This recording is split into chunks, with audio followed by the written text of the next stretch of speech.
Bien, on a affaire à une PME importante, familiale, extrêmement intéressante puisque l'essentiel des véhicules sont fabriqués sur place et c'est une usine qui est facile à comprendre et qui est cohérente et dont on comprend très bien le projet.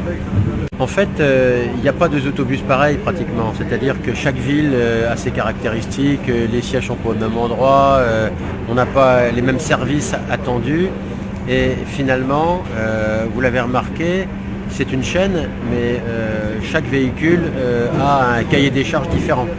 Et donc, on est dans une entreprise de main-d'œuvre. Vous avez vu du monde partout, d'une part. Deuxièmement, on est dans une entreprise assez technologique, mais quand même classique. On est tout de même avec des moteurs, des roues, c'est pas du révolutionnaire. Mais il y a des aspects intéressants, c'est le découpage laser, c'est les finitions, c'est je dirais les nouvelles idées qui apparaissent, comme par exemple là, les moteurs hybrides qui sont pas fabriqués ici mais qui sont utilisés ici.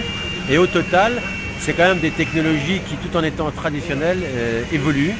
Et donc on a actuellement des bus qui sont différents de ceux qu'on avait il y a 20 ans, il n'y a pas de bus. Alors ce sont des bus qui vont faire 24 mètres, mais pourquoi est-ce qu'on a des bus à 3 caisses à Metz? C'est pas parce qu'on a eu l'idée tout d'un coup de faire des bus à 3 caisses. C'est parce que dans la mesure où on veut faire passer à la fois la ligne à haut niveau de service, c'est-à-dire le Métis, par la rue du Juge Michel et la place de la République, et qu'on veut débarrasser le centre-ville de Metz de l'essentiel des bus qui encombrent la rue Serpenoise et la rue des Clercs, vous l'avez remarqué, c'est un bus toutes les 2 minutes, il fallait qu'on fasse suivre le Métis qui passe de 2 autres lignes de bus qui ne passeront plus par l'hypercentre. Et donc, pour ça, il nous fallait un peu plus de temps que les 3 minutes qu'on aurait eu entre 2 bus de 18 mètres. C'est comme ça qu'on a eu l'idée des bus de 24 mètres, c'est-à-dire avoir toujours 140 personnes dans le bus en période de pointe.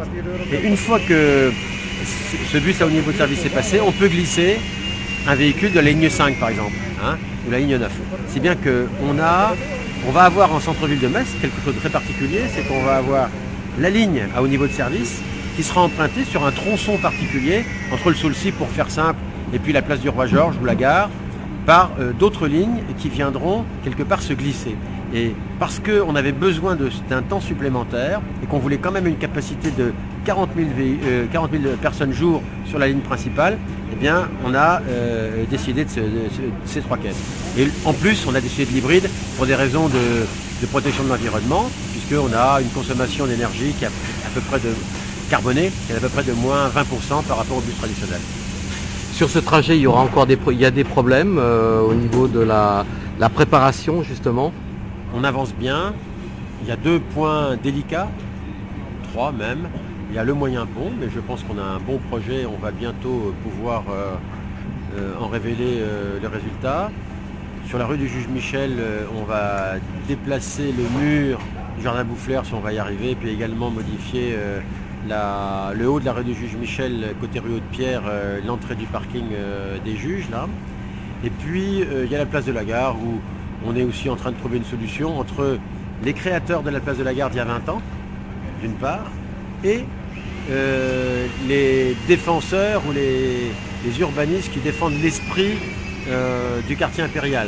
Et tout ça pour faire passer un transport en commun qui doit passer, puisqu'actuellement, je vous rappelle, on a des difficultés de place de la Gare à cause des marches d'escalier pour les poussettes, les handicapés et les voitures et les balises à roulettes. Donc on est en train de trouver une solution. Je pense que ces points délicats seront résolus dans une relative sérénité, malgré les criailleries qu'on peut entendre ici et là.